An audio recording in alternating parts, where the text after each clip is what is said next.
Hey everyone, I'm Dr. Michael Breus, the Sleep Doctor. I'm going to walk you through my easy step-by-step guide to cleaning your Cpap equipment. We'll talk about exactly what to do on a daily and weekly basis to keep your therapy safe and your equipment lasting longer.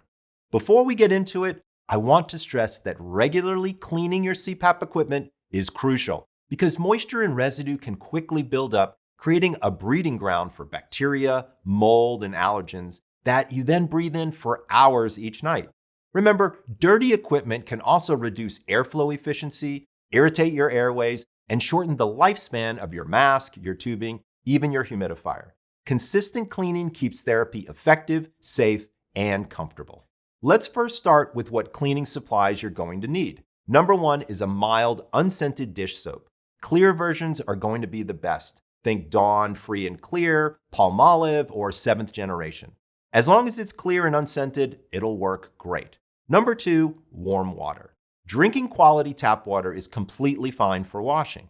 Number three is a bucket or bowl to wash your equipment in. Number four is a soft sponge or microfiber cloth for scrubbing. And number five is a hand towel for drying.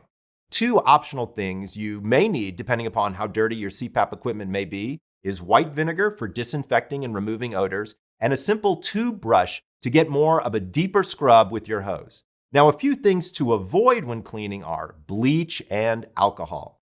These are just too hard on the equipment. Do not use the dishwasher for any of these pieces. And do me a favor, try to avoid filling up and using your sink unless you thoroughly rinse and clean it out each time. That's what the bucket is for. So, starting with your machine, or what I like to consider the heart of your therapy system, here's what you're going to want to do daily. Number one, dump any leftover water in your humidifier tank from the night before down the drain, and give it a quick rinse with some warm tap water. You never want to top off the water from the previous night. Then simply leave the tank open or separate it if it's a two-piece design on a clean towel to air dry. It's super easy. Now, once a week, you're going to want to do a deeper clean. For this, you'll want to soak your tank in warm, soapy water. This is where the bucket is going to come in. Fully submerge the tank and lid and let it soak for 20 minutes or so. After that, use a clean, soft sponge or microfiber cloth to wipe the inside walls. Be very gentle with the metal heating plate on the bottom. Do not use any abrasive scrubbers or you may end up putting small scratches into the plate. Then simply leave the tank open on a clean towel to air dry. If you have the ResMed AirSense 11, don't forget about the internal hose valve that can also be removed as well as cleaned. There's a tab on the inside you can push here, and then you can slide it out and wash it in the same soapy water that you did the tank.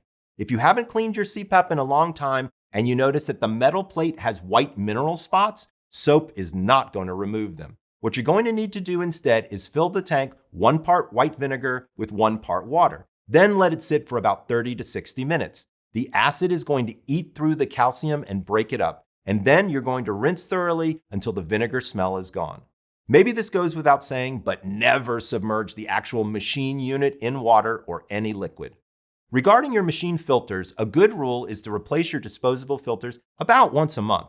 Personally, I check the filter weekly to see if it looks dirty or has any dust buildup, and if so, maybe replace it sooner. Really quick, if you're finding this video helpful, do me a small favor and hit the like button and subscribe to the channel. And while you're at it, swing on over to my website, sleepdoctor.com. You'll find all of your Cpap needs, including Cpap mask accessories, specialty pillows, cleaning wipes, and more. I'll leave a link to that down below. Next, we're going to clean the mask. It's the same thing with the tank. There's a daily routine to adhere to as well as a weekly, deeper routine. What you should do every day is unclip the soft silicone cushion part from the hard plastic frame. If your mask doesn't separate easily, you can clean it while attached, but detaching is often better. Rub a drop of soap and warm water over the cushion with your fingers. Now gently massage it to remove those facial oils. Rinse thoroughly and shake off any excess water, and then place it on a clean towel to air dry out of direct sunlight. Admittedly, this is a bit of a pain to do every day, but ultimately it really doesn't take long to do, and it is essential to keeping your parts clean and effective. Once a week, I'll want you to do a deeper clean, and you can do this at the same time you clean your tank. First, you'll take your entire mask apart, the headgear, straps, the frame, hard plastic, the cushion, the silicone, and the elbow swivel connector if you have one. If you're new to this, I recommend taking a photo of your mask before taking it apart so you remember how the straps thread back through. You're going to submerge the frame, cushion, and elbow into your soapy water bucket and let them soak for 10 to 15 minutes. After they soak, you'll gently scrub all of it down with a soft hand sponge. If you want to go the extra mile, you can take a small toothbrush and kind of scrub around all the silicone parts as well. Now, regarding the headgear, I don't want you to soak it for too long. That can loosen the elasticity. Dip the straps in the soapy water and gently rub the fabric against itself to remove sweat and hair oils. Rinse thoroughly under warm water until no suds appear. Then squeeze gently. You don't want to wring it or twist it forcefully as this stretches the straps. Then lay it down on a clean, dry towel flat.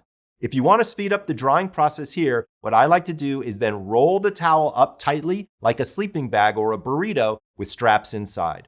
Press down firmly on the roll to remove as much water as possible from the straps. Then unroll it and hang the straps to air dry. They'll dry in half the time. Finally, you're gonna clean the hose. Remember, disconnect the hose from both the mask and the machine. Use your basin with warm water and a few drops of mild dish soap and submerge the hose completely. If your hose has electrical contacts, say they're using a heated tube, it is completely safe to submerge them in water, but ensure the electrical ends are bone dry before plugging them back in. Make sure you allow the hose to fill with water so there's no air bubbles trapped inside. Swish it around gently to ensure the soapy water touches every inch of the interior. Let it soak for 10 to 15 minutes to loosen any biofilm.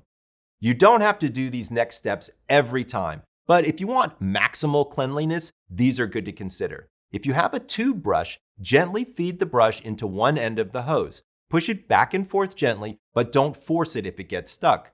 Pull it out and repeat from the other end. Soaking alone removes bacteria, but scrubbing removes the physical slime or mucus layers where bacteria live. Also, if your hose smells or you're recovering from a cold, rinse the soapy water out and refill the hose with a solution of 1 part white vinegar to 1 part water. The acidity kills mold spores and bacteria that soap might miss. Now you can take the hose out of the basin. Hold one end under the faucet and let a strong stream of water run through the entire tube for at least 30 seconds. Rinse the outside of the tube as well. Make sure you clear the hose of all the suds. To dry, shake the hose outside or in the shower to dislodge large water droplets. Hang the hose over the shower rod, towel rack, or a dedicated Cpap hose hanger with both ends pointing downward. To avoid creating a kink in your hose, I'd run it over an actual hand towel to preserve proper hose positioning. So the last thing I want to discuss is when you should be replacing your Cpap parts. Even with consistent cleaning, Cpap parts naturally break down from daily wear, skin oils, moisture, and constant pressure. Replacing parts ensures you maintain a proper seal, full airflow, and hygienic, effective therapy. So replace your mask cushions about every 4 weeks, replace your mask frame every 3 months, replace your headgear every 6 months, and finally, replace your machine's filter once a month and your machine's water tank every 6 months.